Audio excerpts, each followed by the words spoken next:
I'm glad that's true, aren't you? It was for us. Let me just say, you can turn your Bibles. I'll be there in a little bit. Lamentations chapter 3. You say, where in the world is Lamentations? Well, go to the book of Jeremiah, and at the end of the 52nd chapter, you'll run into Lamentations chapter 3. And I'll be there. Also, I just want to say one thing. Rose Goldsby went home to be with the Lord. And she was quite a lady. She had fought cancer for 25 years. And she had prayed that she could see her children grow up, her grandkids, and graduate and get married. And she got to see those things. And so when it came around this time, she said, I'm ready to go. And she went home to be with the Lord. We'll have a service on October the 3rd. October the 3rd. The kids are on a missionary trip, and as soon as they get back, and then we'll have that service. But Rosie Goldsby, she was shorter than I was, and I always felt big around her. I said she could have been one of the munchkins in The Wizard of Oz. She's a great lady. Amen. Pray for Bob and Robin and the family. I know they'd appreciate that.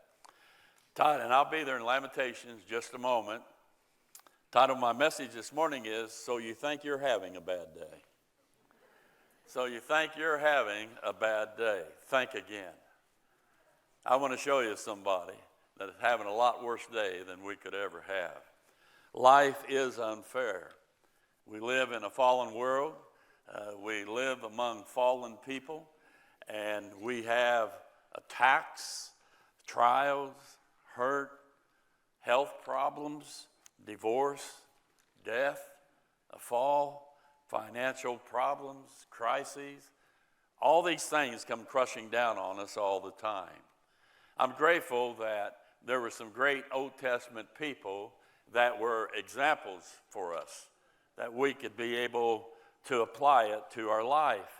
1 Corinthians chapter 10, verse 11, now all these things, talking about Israel, happen unto them for ensamples, that they are written for our admonition, for our warnings, upon whom the ends of the world are come. And then he says in Romans 15:4, he says this, for whatsoever things were written aforetime were written for our learning, that we through patience and comfort of the scriptures might have hope. And so today I want to look at a fellow by the name of Jeremiah. And Jeremiah is an unbelievable person who put up with so much. Jeremiah was a prophet of God to Israel. He prophesied to the people, to the king himself. And because of Israel's sin, God chastened them, judged them repeatedly. Jeremiah would tell the truth. They'd throw him in prison for telling the truth. He'd get out. He'd prophesy again the truth. They'd throw him back in prison. And this went on throughout his life. He was more in prison than he was in life, in a sense. And so he had to suffer quite a bit because of Israel's sin, her chastening, her captivity, her being burdened. Because of Jeremiah being a part of Israel, he also had to suffer along with them, even though he had not done what his people had done. Jeremiah felt God was far away from him. You see, his portion was bound to the nation of Israel that was being judged. So we come to Lamentations, and it just tells you, just bear with me at the beginning for a few verses here, then I'll make the application, I promise. But I just want to show you what kind of day Jeremiah has been having when he wrote this, okay? Notice in verse 1, he felt the wrath of God. He personally experienced it through Israel. He had seen Jerusalem's destruction. He'd seen captivity of his people going into Babylon. It would be like a foreign nation invading us and making us slaves to serve them. All of this is before his eyes. In verse 2 then, if you're looking at it in the Bible, he's overwhelmed by his ungodly, spiritually dark society. We look all around us and we see what's going on in our country. We're beginning to live in a dark society, aren't we? But God allowed him to be in the midst of all this sin and all this depravity, and he's experiencing it. In verse 3, he seemingly is backhanded by God because he's judging Israel. The deck of life seems stacked. It seems like the odds are against him. He's thinking, does God even care? You ever thought that? Does God remember me? Does he even care about me? In verse 4, he's been worn down. He's aged early because of the judgments upon Israel. He's overwhelmed. He's burdened. And he's tired of it all. In verse 5, he's surrounded with pain, surrounded with the enemy. His time is just awful. In verse 6, he's feeling he's over the hill, unuseful, useless, forgotten. He thinks that people don't even know if he's alive or not. He spends so much time in prison. Verse 7, he's a slave with no escape, no exit possible. He's in prison in his lot in life, seemingly no hope. He's praying to no avail. It's as if when he prays, his prayers don't go any higher than the ceiling. He feels so alone. In verse 9, he has no path to walk, steps to guide him. There's only uncertainty at this time. He feels like he's going nowhere. In verse 10, he's frightened, fearful. He's become the prey. He's become the victim. It seems as if everyone is out to get him. You ever felt that in your life? Everybody wants my head. Verse 11, he's being torn apart. He doesn't feel like he has any value anymore. He feels barren, desolate, unfruitful in his life. In verse 12, he becomes a target. He feels like there's a big bullseye on him waiting to get hit. In verse 13, he lost any order or control of his life by all these relentless attacks. There's a knife in his heart that goes all the way to his soul, and he has no way to stop it on his own. In verse 14, he's talked about by others as being unstable, unsteady. Now remember, he's the prophet of God. If anybody's supposed to be the preacher, right? He's the object of ridicule, scorn, contempt. In verse 15, he's hurt, wounded, as if under a curse. His anger, hurt, frustration is just consuming him. That happens to me when I drive in the streets and all the traffic lights and all the slow people. I just want them to get out of the way. I said to Carol yesterday, I just want to hit one green light, just one. Verse 16, he's broken, disfigured, both physically because of being in prison and spiritually because of all the judgments coming down. Verse 17, he's lost his peace of mind. There's no prosperity. They don't exist. He's just having inner turmoil. In verse 18, he's lost all hope and faith at that moment. Seemingly, there are no answers, no solution. So what's the use of anything anyhow? Verse 19, he's obsessed with his own circumstances and pain. He can't see anything else, only what he's going through. And then verse 20, he can't stop remembering his bad life, his pain daily, his chin is on the ground. And you think you're having a bad day. Amen?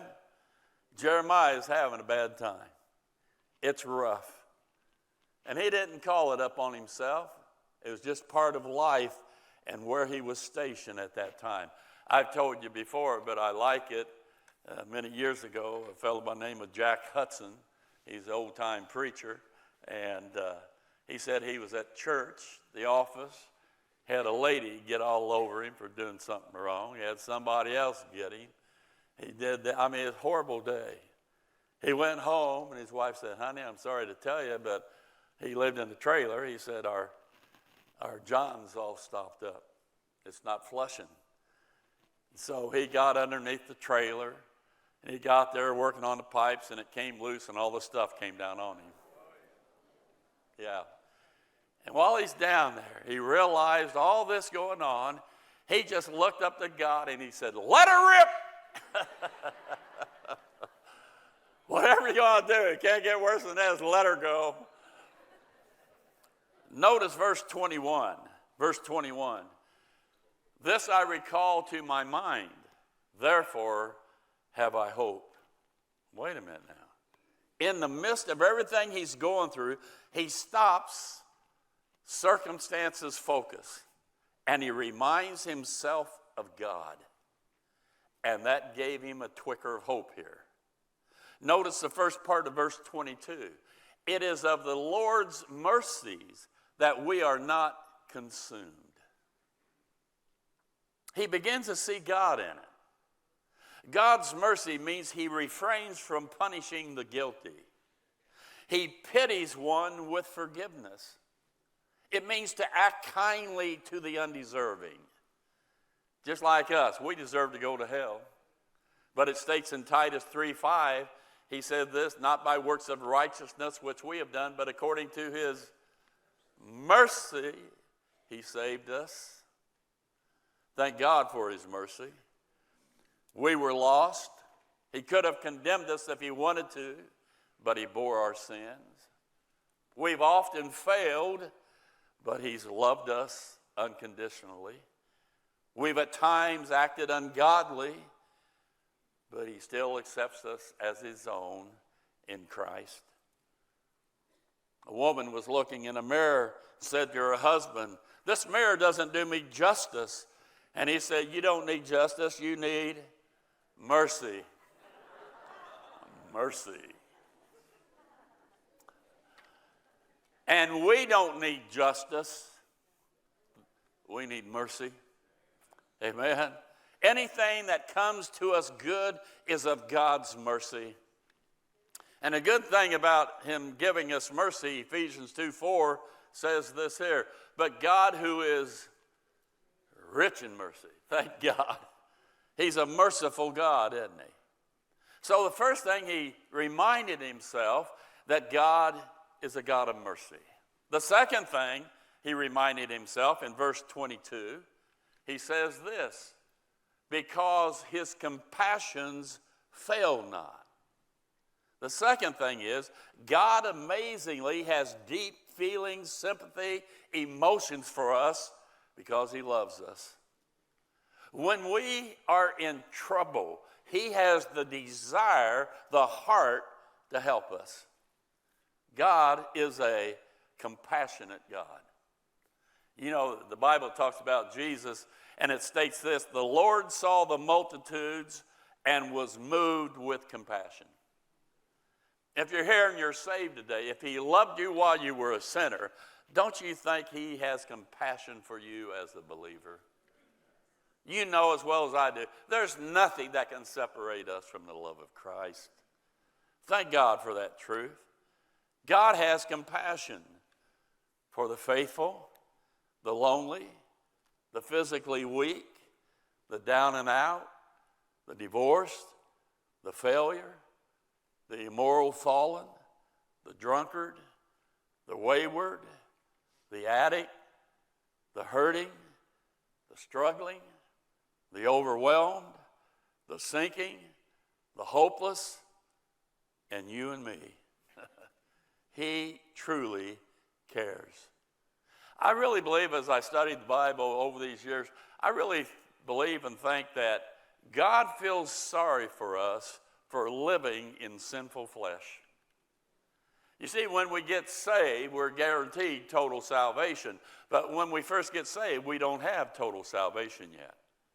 Our soul, our spirit, we're saved. That's sealed. Nothing can change that. But our bodies have not been redeemed yet. But one day our bodies will be redeemed when the rapture happens and we meet the Lord in the air. That's when we'll be transformed. And I think about his compassions. They fail not. Myself, in my life, there have been times I've had people leave me. And you ought to be a pastor. Well, they want to go to another church. Well, they didn't like what you said. Well, you didn't dress right. Well, and you go through a roller coaster of emotions. But it's interesting, when people have left me, God has moved to make me conscious of his presence and his care. Amen? Even Paul went through this. He says in 2 Timothy 4:16, notwithstanding, verse 16, back up to verse 16. At my first answer, no man stood with me. They left him. But all men forsook me. I pray God that it not be laid to their charge. Notwithstanding, what? The Lord stood with me and strengthened me. Why does he do that? Because he's compassionate. All that Jeremiah has gone through, he's going through, he sees a God who is full of mercy. He sees and reminds himself of a God who is compassionate. And then in verse 23, he sees something else. They are new every morning. Great is thy faithfulness. He sees God's faithfulness. That means God's loyal, truthful to who he is, his character, and his word. You can bank on it. He'll be faithful to you. 2 Timothy 2:13 says this here. If we believe not, yet he abideth faithful.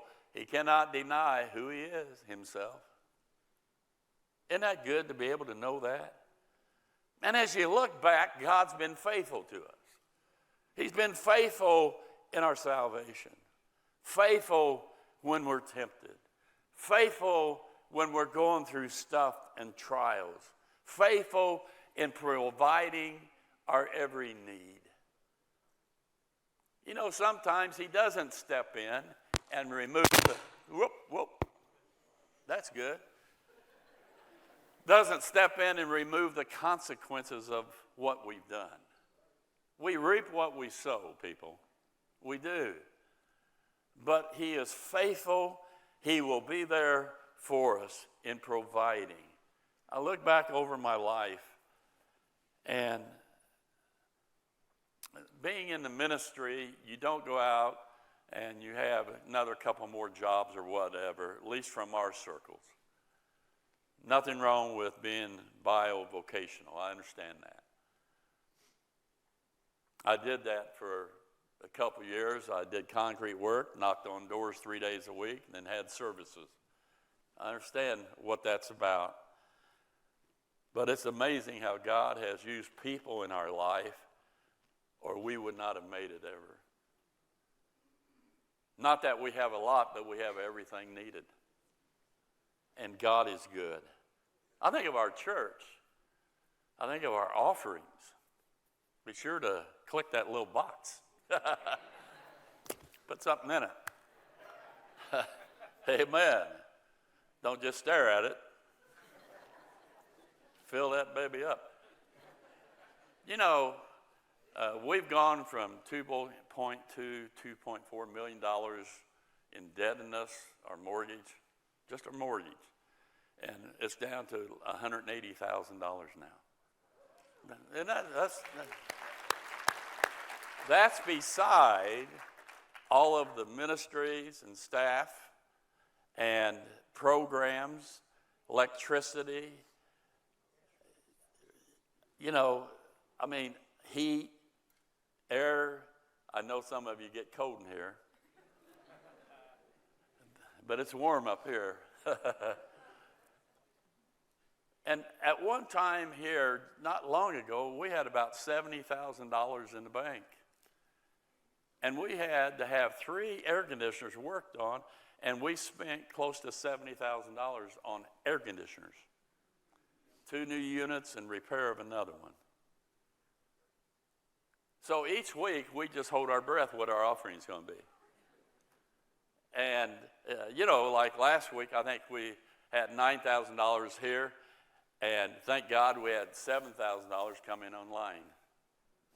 And that hits our budget. I think we're down to about $3,000 to $5,000, something like that, dollars. And so we're living by faith. But I've learned something. God always provides, especially when you're trying to do something for him. I believe he honors that. So he's a God of faithfulness. Here's Jeremiah. Hope came to him when he remembered his God. A God who has mercy. A God who has compassion. A God who has faithfulness. That turned it around for him. That's how he could cope with what he was going through in his bad day. Now we make that application to us. Let's remind ourselves again of what he did very simply. Verse 22 and 23. It is of the Lord's mercies that we are not consumed, because his compassions fail not. They are new every morning. Great is thy faithfulness. The first thing he did, he focused on his God. And he reminded himself that in his midst, God is merciful, compassionate, and faithful. He focused on who God is and what he's done. Turn your eyes upon Jesus, and the things of this world will grow strangely dim. They don't look so bad when you see your God. That's why, by the way, worship is important.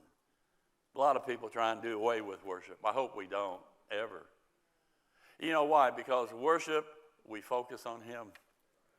That's what we want to do. We want to praise him. And if anybody needs to be praised, it's God.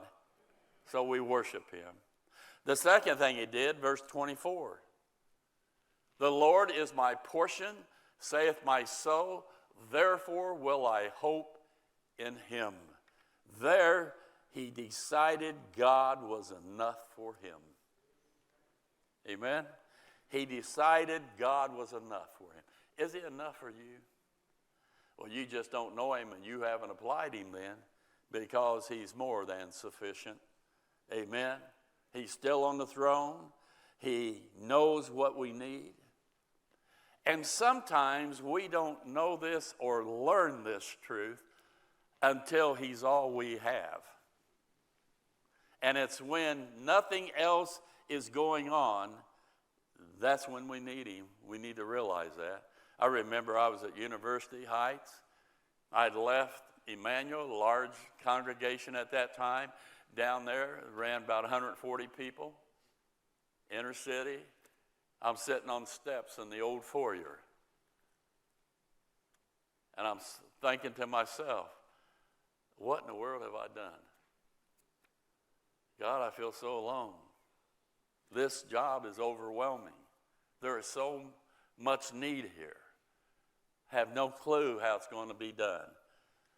But then God had somebody walk in that day just to give me a word of encouragement. You know, God knows what you need. He knows what you're going through. And he'll take you the rest of the way through. I believe that. And then, notice, he focused on his God. He decided God was enough for him. And the last thing, verse 25, 26. The Lord is good unto them that wait for him, to the soul that seeketh him. It is good that a man should both hope and quietly wait for the salvation or deliverance of the Lord. He waited patiently for God's help. He waited patiently for God's help. In the midst of all his circumstances, he waits. And what happens when you wait, by the way? You're going through it. It's rough, but you wait patiently on God. Isaiah 41:31, you know it. But they that wait upon the Lord shall renew their strength. They shall mount up with wings as eagles. They shall run and not be weary, and they shall walk and not faint. So I tell you today that today as we wait on God, keep on standing. Be strong in the Lord and in the power of his might. Do you know something? Our community, our world needs us now more than ever before. Our country does, whether they know it or not. We are the only salt, the only light this world can see today. Keep on standing. Keep on praying. It's good that we cry out to God. Amen. He wants to hear from us. And when you pray in the midst of all these things going on in your life, when you pray, there is a transformation that takes place. You go from all of your circumstances to say, God, I'm trusting you. God, I'm believing in you. And then keep on serving. Don't stop going forward for Christ. Keep on serving. You know, perhaps for his sake, of course, but also maybe he's taking you through what you're going through because he has something greater for you to do. I think of Abraham. We always talk about Abraham offering up Isaac. Do you know they counted the trials that Abraham passed before? 25 trials. That was the 25th one. So he had passed 24 trials to have the greatest trial of all, to glorify God. You think of Job. Think of what Job went through. But he stayed faithful at it. God had something greater for him. At the end of his life, he had double of what he had prior. You think of Moses. Moses worshiped almost in Egypt, then became a murderer, fled, and for 40 years on the backside of the desert, God trained him. And that's something. Why? He had something greater for him to do. You don't know what God has for you unless you hang in there and you fight and you stand and you pray and you serve. No telling what you'll be able to accomplish one day with God's help. And lastly, keep on trusting. Believe in him. He will not fail you. There's a lot of times I've had failures, not measured up, had a lack of, but it's never ever been because of God's failure to me. He can be believed and trusted. If you're here today and you don't know Christ, you're lost without him. You can't claim or you can't apply these truths to your life unless you're one of his children. You're still lost, alienated from God, no life, no God, no hope. That's why Christ came. On an old rugged cross, he died. He took your sins on himself, and he died for your sins. Shed his blood. They buried him. 3 days later, he rose from the grave alive. That is called the gospel. And if today you will turn to him in faith, say, I believe what Christ, who he is, what he's accomplished, that his death, burial, resurrection is enough to save me. I'm trusting him and his work. If you believe that today, God will save you today. Amen. But then I say to you Christians, you're borderline. 1 foot in the world, 1 foot in the church. Going back and forth, back and forth. As a result of that, we're reaping what we've sown, and it's rough right now. It's tough. I'm going through everything. You might be a Christian, just says, man, it's tough. I didn't think the Christian life would be this difficult. Let me ask you something. Where are you going? If you turn your back on God, where are you going? Where else is there to go to? The world, the devil, the flesh? Is that where you want to go to? Peter said this in John 6:66 and following. From that time, many of his disciples went back and walked no more with him because he told them the truth. Then said Jesus unto the 12, will ye also go away? Then Simon Peter answered him, Lord, to whom shall we go? Thou hast the words of eternal life. And we believe and are sure that thou art the Christ, the Son of the living God. And I say to you Christians, where are you going if you leave him? He's there. He loves you. He has mercy. He has compassion. He's faithful. Why would you ever want to leave that? Amen. Believe in him. Father, we love you. We thank you for your word. Thank you for Jeremiah. Thank you for his example, that in the midst of all that he was going through, he reminded himself of you. And God, I pray that whatever our folk are going through right now here today, may they just remind themselves of you. And when we begin to see you high and lifted up, we'll step back and we also will say, holy, holy, holy. In Christ's name we pray.